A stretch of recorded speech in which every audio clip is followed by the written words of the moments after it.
Hello दोस्तों, प्रीति's diary के एक और नए ब्लॉग में आप सभी दोस्तों का बहुत बहुत स्वागत है। और यहाँ पर आप देखकर समझ ही गए होंगे कि आज की वीडियो में आपके साथ मैं क्या शेयर करने वाली हूँ।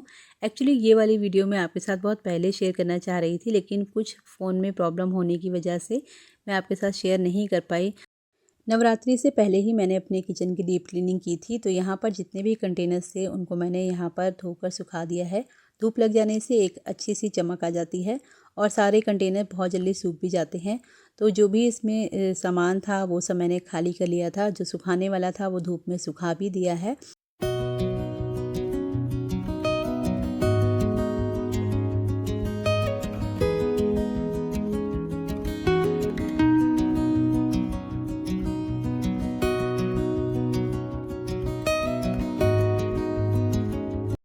जब तक मेरे कंटेनर सूखेंगे तब तक यहाँ पर ये प्लास्टिक शीट को मैं अच्छे से सेट कर लूँगी। और थोड़ा सा लुक चेंज करने के लिए मैंने यहाँ पर ये दूसरी वाली शीट इस बार बिछाई है। वैसे इससे पहले वाली जो मेरी शीट थी ना वो भी ख़राब नहीं है, तो उसको भी मैंने वॉश करके रख दिया है। किचन एक ऐसी जगह है जहाँ पर दिन में हमें कई बार आना पड़ता है और थोड़ा थोड़ा चेंज कर लेने से हमारा काम करने में मन भी लगता है। तो यहाँ पर इसको मैं अच्छे से टेप की मदद से सेट कर दूँगी, ताकि जब भी मैं कोई भी कंटेनर आगे पीछे करूँ तो ये बिल्कुल भी अपनी जगह से ना हिले। तो अकेले ही सब कुछ मैनेज करना होता है, तो यहाँ पर ना मैं स्लिप के ऊपर चढ़ के इसको अच्छे से सेट कर रही हूँ। और यहाँ पर आप देख सकते हैं मैंने बहुत ही बढ़िया तरीके से इस पर टेप लगा दिया है। अब ये बिल्कुल भी अपनी जगह से नहीं हिलेगी। और आप लोग बताइएगा कि ये वाला जो कलर मैंने चूज़ किया है ये मेरे किचन के लिए कैसा लग रहा है। तो नीचे आप देख सकते हैं कि मैंने ना पेपर से सारी चीज़ों को कवर करके रखा है, ताकि उसके ऊपर बिल्कुल भी डस्ट ना जाए। और यहाँ पर जो भी कंटेनर्स थे उनको मैंने फिल कर दिया है और अभी मैं उनको उनकी जगह पर रख दूँगी।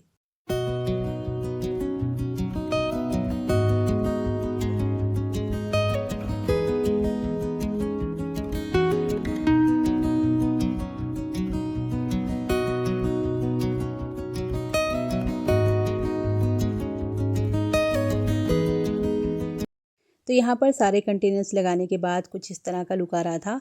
और यहाँ पर बर्तन का जो स्टैंड था उसको भी मैंने अच्छे से वॉश कर लिया है। और इस वाली वॉल पे ना बहुत ज़्यादा सीलन आती थी, तो यहाँ पर इस बार हम लोगों ने टाइल्स लगवा दी हैं। तो अब ये प्रॉब्लम भी ख़त्म हो गई। वैसे मेरे किचन में ना बिल्कुल भी गंदगी नहीं है, लेकिन ओपन किचन होने की वजह से ना थोड़े थोड़े दिन के बाद इस तरह की क्लीनिंग मुझे करनी ही पड़ती है। वैसे तो हर साल ही मैं नवरात्रि में अपने किचन को अच्छे से क्लीन करती हूँ, लेकिन इस बार घर में कुछ काम लगा हुआ था तो बहुत ज़रूरी हो गया था हर चीज़ को अच्छे से वॉश करके फिर से सेट करना। तो यहाँ पर सारे कंटेनर्स को एक दिन पहले ही मैंने वॉश करके उनको लगा दिया था। और बहुत सारे काम घर में हो जाते हैं, तो एक दिन में तो किचन सेट करना पॉसिबल नहीं हो पाया था। नेक्स्ट डे बच्चों को स्कूल भेजने के बाद अभी मैं लग गई हूँ दोबारा अपने किचन को सेट करने में। तो यहाँ पर इस साइड में ये हैंड ब्लेंडर मैं हमेशा रखती हूँ, तो इसको भी ना मैंने अच्छे से क्लीन कर दिया था। और ये ना मेरे लिए बहुत यूज़फुल है, बहुत हैंडी है। कोई भी चीज़ आपको इसमें बनाने के लिए ना मिक्सी निकालने की ज़रूरत ही नहीं पड़ती है। तो यहाँ पर इसका जो स्टैंड था उसको भी मैंने अच्छे से वॉश कर दिया है और अभी मैं इसको सेट कर रही हूँ। और पीछे आप देख सकते हैं कि यहाँ पर ना पूजा की तैयारी भी मेरी चल रही थी। थोड़ी थोड़ी डेकोरेशन भी मैं नवरात्रि की यहाँ पर करती जा रही थी, क्योंकि उसके लिए भी ना बहुत सारा काम करना होता है। तो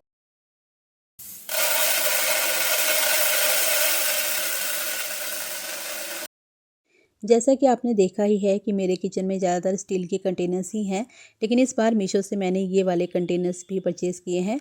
कुछ छोटा मोटा सामान जो डेली रखने के लिए हमें ज़रूरी होता है ना, उसके लिए मैंने ये मंगाए हैं।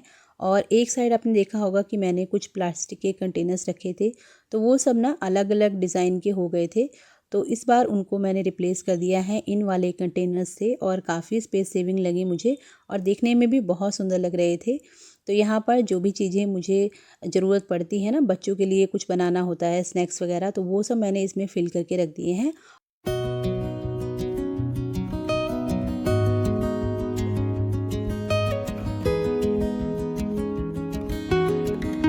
और जो भी स्पाइसेस हमें डेली चाट वगैरह के लिए चाहिए होते हैं या बच्चों के स्नैक्स में डालने के लिए चाहिए होते हैं, वो सब मैंने इन वाले छोटे छोटे बॉटल्स में फ़िल करके रख दिए हैं। और मैंने आपको पहले भी बताया था कि ये ऑयल कंटेनर्स के साथ में फ्री थी।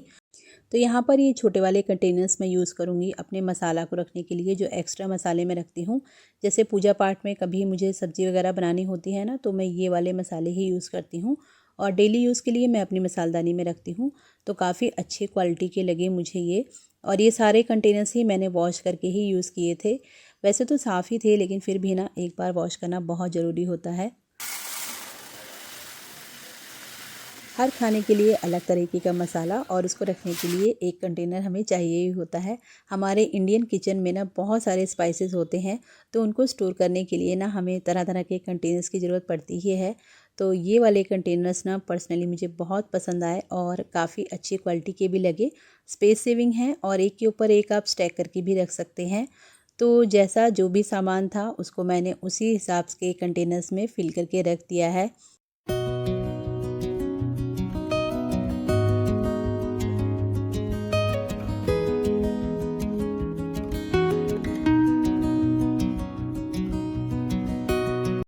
इन वाले कंटेनर्स में ज़्यादातर मैंने स्नैक्स के आइटम ही रखे हैं, जैसे बच्चों के फ्राइम्स हैं, कुछ चने हैं और कुछ चीज़ें ऐसी होती हैं ना जो हमें फ्रिक्वेंटली यूज़ होती हैं बच्चों को देने के लिए।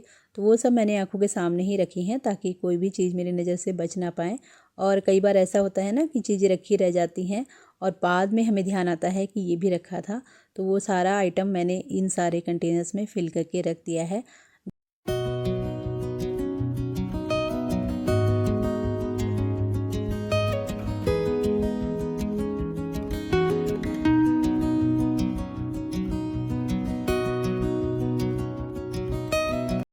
मेरी तरह अगर आप भी तरह तरह के खाना बनाने के शौकीन हैं तो आपके पास भी ना ये सब आइटम ज़रूर होंगे। तो चलिए आपको अपने पिटारे के कुछ और चीज़ों को दिखाती हूँ। तो यहाँ पर ना छोटे बड़े कुछ चीज़ें ऐसी होती हैं ना जो हमें खाना बनाने के टाइम ज़रूरत होती हैं, वो सब मैं इस बॉक्स में रखती हूँ। तो बहुत सारी चीज़ें तो ऐसी हैं जो मेरी मम्मी ने मुझे दी हैं और कुछ चीज़ें मैंने खुद भी परचेज़ की हैं, क्योंकि ये सब चीज़ें ना मुझे ज़रूरत पड़ती ही हैं और किचन में ना कुछ हम ऐड करते ही रहते हैं। तो यहाँ पर मैं आपको छोटा सा इडली का सांचा दिखा रही थी और ये है मोदक बनाने का सांचा जो मुझे ज़रूरत पड़ता है, तो वो ना मैं इसी में रखती हूँ, क्योंकि जितने भी ना सांचे वगैरह होते हैं इनको ढूंढने में ना काफ़ी टाइम वेस्ट हो जाता है। तो ये सब चीज़ें मैं इसमें रखती हूँ। ये कुछ कुकी कटर हैं, ये भी मैं इसी में रखती हूँ। इसके साथ में यहाँ पर मैं आपको दिखा रही हूँ पनीर बनाने का जो एक कंटेनर है ना, ये भी मैं इसमें रखती हूँ, क्योंकि मुझे ही ज़रूरत पड़ता ही रहता है। और नॉन मॉड्यूलर किचन होने का ना सबसे बड़ा नुकसान यही होता है कि चीज़ों को ना आपको इसी तरह से पैक करके रखना पड़ता है, नहीं तो फिर ना वो बहुत जल्दी गंदी हो जाती हैं। मेरी मम्मी खाना बनाने की बहुत शौकीन हैं और उन्हीं को देख देख के ना मैंने बहुत सारी चीज़ें सीखी हैं। तो ये जो मिनी इडली बनाने का सांचा आप देख रहे हैं ना, ये उन्होंने ही दिया है। एक्चुअली इसमें से ना बहुत सारी चीज़ें उनकी ही गिफ्टेड हैं। और ये आप देख सकते हैं चकली वगैरह बनाने के लिए जो सांचा होता है ना, वो है।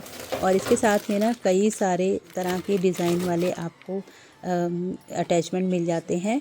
और ये एक छोटा सा मौसमी जूसर है जो मैं बहुत ज़्यादा यूज़ करती हूँ। अभी गर्मियाँ आ गई हैं तो इसकी ज़रूरत मुझे पड़ेगी, तो इसको भी मैंने निकाल के इसी वाले बॉक्स में रख लिया है। तो छोटे बड़े जो भी चीज़ें मुझे ज़रूरत पड़ती हैं ना, वो सब मैं इसी में रखती हूँ। इससे मुझे चीज़ों को ढूंढना नहीं पड़ता है और सारी चीज़ें एक ही जगह पर मिल जाती हैं।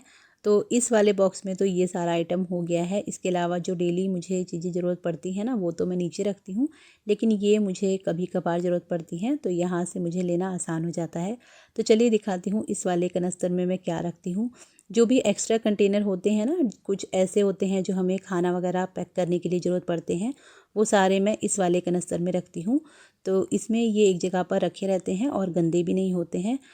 डेली यूज़ होने वाले किचन टॉवल्स को भी मैं इस तरह के कंटेनर में ही रखती हूँ। और यहाँ पर एक मलमल का कपड़ा भी आपको दिखाई दे रहा होगा, ये भी मैं इसमें रखती हूँ। इस वाले बॉक्स में रखती हूँ मैं ये वाली क्लिप्स जो मुझे ज़रूरत पड़ती हैं। उसके अलावा कुछ फॉक वगैरह हैं जो बच्चों को टिफ़िन में चाहिए होते हैं, वो भी मैं इसमें रखती हूँ। मेरे किचन में एक ही शेल्फ़ है और उसके ऊपर सारे कंटेनर्स रहते हैं। तो उसका सामान ऑर्गेनाइज़ करने के बाद अभी यहाँ पर मैं काउंटर टॉप को ऑर्गेनाइज़ कर रही हूँ। वैसे उसका वीडियो मैं आपके साथ पहले ही शेयर कर चुकी हूँ। तो जितने भी मुझे डेली यूज़ में चीज़ें चाहिए होती हैं ना, वो सब मैं नीचे ही रखती हूँ। चलिए आपको दिखाती हूँ एक बहुत ही क्यूट सी चीज़। यहाँ पर ये फोक होल्डर है, पाइनएप्पल शेप का, बहुत ही प्यारा है और मेरे यहाँ ना बच्चे बहुत पसंद करते हैं इसको यूज़ करना, है ना, बहुत ही क्यूट। तो चलिए आज के वीडियो को करती हूँ यहीं पर एंड। किचन का फुल टूर देखने के लिए आपको नेक्स्ट वीडियो को देखना पड़ेगा। तो मिलती हूँ आपसे नेक्स्ट वीडियो में, तब तक अपना बहुत ध्यान रखिए, खुश रहिए और मेरे चैनल के साथ जुड़े रहिएगा।